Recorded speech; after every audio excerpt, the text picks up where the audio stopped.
pieza tallada exactamente para el espacio que él debe llenar. Y entonces a esa piedra especial, cortada, tallada, preparada, se le llama piedras vivas. Nos dice Efesios 2:21 que estas piedras deben estar bien montadas, ajustadas, coordinadas, no puestas de cualquier manera, y sobre todo en estrecha unión con el cimiento. El cimiento es Cristo, y ahora estamos levantando el edificio con piedras que realmente vayan bien coordinadas, bien montadas, bien unidas para levantar ese edificio para la gloria de Dios. Colosenses 2 dice, de la manera que habéis recibido al Señor Jesucristo, andad en Él, arraigados y edificados en Él. La palabrita edificación la vemos muchas veces en la Biblia y siempre tiene relación con cimentar nuestra vida, levantar nuestra vida para hacer esa clase de edificio que menciona la Biblia. Confirmados en vuestra fe, así como habéis sido enseñados. Pablo le dice a Timoteo, ten cuidado de ti mismo y de la enseñanza que has recibido y persiste en ella. En Judas dice, vosotros, amados, edificados sobre vuestra santísima fe, orando en el Espíritu Santo y conservados en el amor de Dios. Tesalonicenses 2:15, hermanos, estad firmes y retened la doctrina, sed fieles en conservar la enseñanza que habéis aprendido.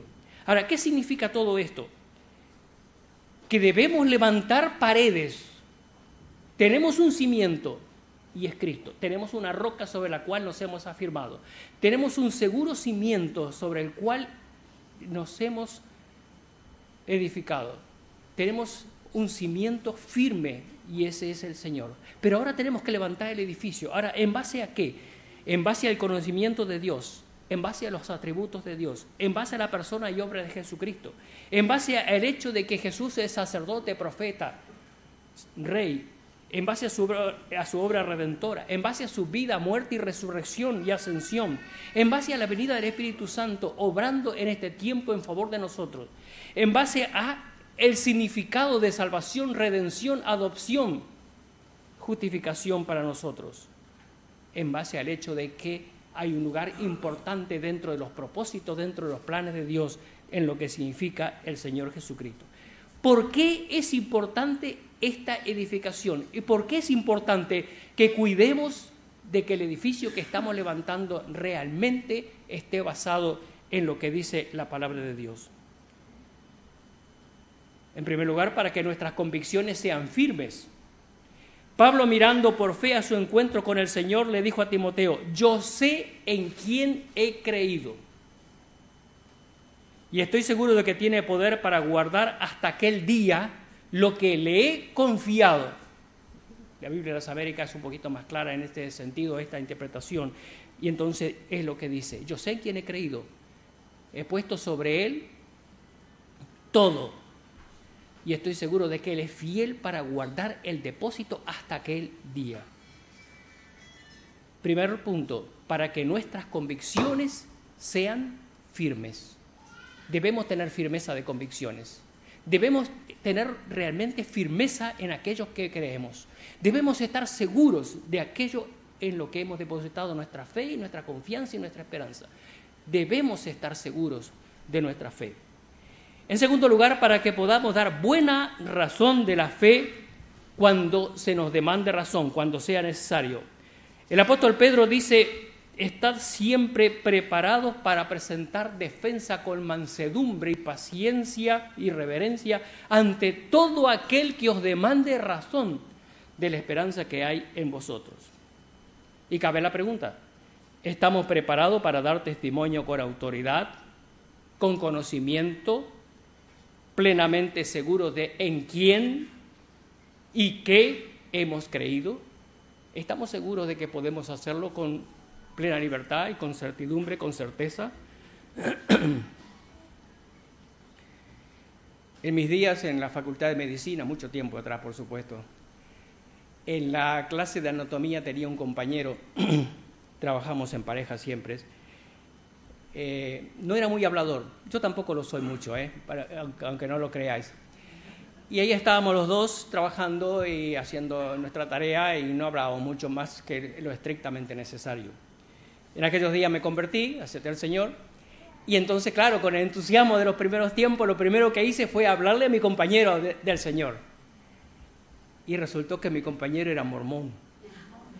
Y me dio un paseo por toda la Biblia, y yo no sabía qué decir.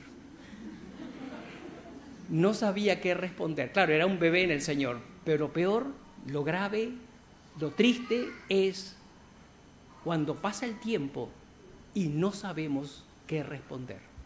Eso sí que es grave. Que yo en aquellos días no supiera qué responder, bueno, mira, recién comenzaba a andar. Pero lo peor es que cuando pasa el tiempo no sabemos qué responder. Y eso realmente es grave, es triste, es lamentable.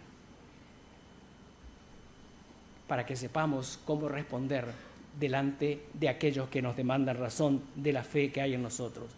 En tercer lugar, para no ser fluctuantes en cuanto a nuestra fe.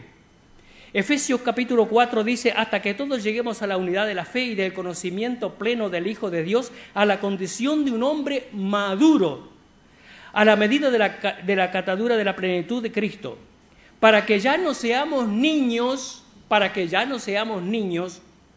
sacudidos por las olas, llevados de aquí para allá, fluctuando entre dos pensamientos, por todo viento de doctrina, por la astucia de los hombres, por las artimañas engañosas del diablo, que no seamos niños. Esa es otra de las razones de por qué debemos tener un edificio bien compaginado, bien firme, bien fuerte, en el conocimiento de las verdades eternas de Dios, porque no debemos permitir que el diablo nos sacuda y nos lleve de aquí para allá, como si fuéramos niños que no tienen firmeza. Por eso es la ilustración, porque si viene un viento fuerte, el viento fuerte lleva fácilmente al niño donde sea. En cambio, un mayor puede afirmarse y puede poner firmes sus pies para sobrellevar, para aguantar la fuerza del viento. Para que no seamos niños espirituales, sino que por el contrario, hablando la verdad en amor, crezcamos en todos los aspectos de aquel que es la cabeza, es decir, Cristo. Crecer en todos los aspectos de aquello que está revelado en las Escrituras. Esa es la tercera verdad y tan importante para cada uno de nosotros. Terminamos con esto. La crisis del ladrillo puede afectarnos muy seriamente a nosotros. ¿De qué manera? Si somos descuidados en la edificación de nuestra vida espiritual. Recordemos que estamos edificando para la eternidad. Si usamos mal los materiales, eso lo sabemos cuando oímos por ahí que han usado mal los materiales para la construcción de determinados pisos, que luego viene el problema de la aluminosis. No usemos mal los materiales, usemos los de primerísima calidad, la sana enseñanza de las Escrituras, las sanas verdades de la palabra de Dios. Y la tercera cosa es, también puede venirnos una crisis si edificamos sobre un fundamento que no tiene consistencia. No olvidemos que el mejor y más grande de los fundamentos es la roca, que es Cristo. Termino con una pequeña mención acerca de un hombre de Dios del pasado. Un día muy tormentoso del año 1776, un hombre de Dios, Augusto Toplady, se dirigía apresuradamente a su casa. Para cortar camino fue cruzando un bosquecillo, cuando de pronto se desató la tormenta y cayó el agua y el trueno, el viento, y entonces trató de buscar refugio en algún lado y encontró una roca muy grande, un poco más alta que él, 2,5 metros más o menos de altura, pero que tenía como un tajo, como una hendidura, y era suficientemente grande como para que entrara dentro. Era una cosa bastante interesante, como para que entrara dentro una persona. Tuve la oportunidad de verlo, está en el sur de Inglaterra, ese sitio. Toplady se metió allí adentro y mientras esperaba que calmara el viento, en un arrugado papel de su bolsillo y con un lápiz de aquella época, comenzó a escribir: roca de la eternidad, fuiste abierta tú por mí, sé mi escondedero fiel, solo encuentro paz en ti. El himno que nosotros cantamos, que se llama Roca de la Eternidad. Refugio seguro es el Señor, sobre Él edifiquemos nuestra vida. No seamos como el hombre necio que edificó sobre la arena, sino como el hombre sabio que edificó su casa sobre la roca. Vinieron lluvias, soplaron los vientos y la casa permaneció. Y permaneceremos hasta el fin si así lo hacemos. Amén.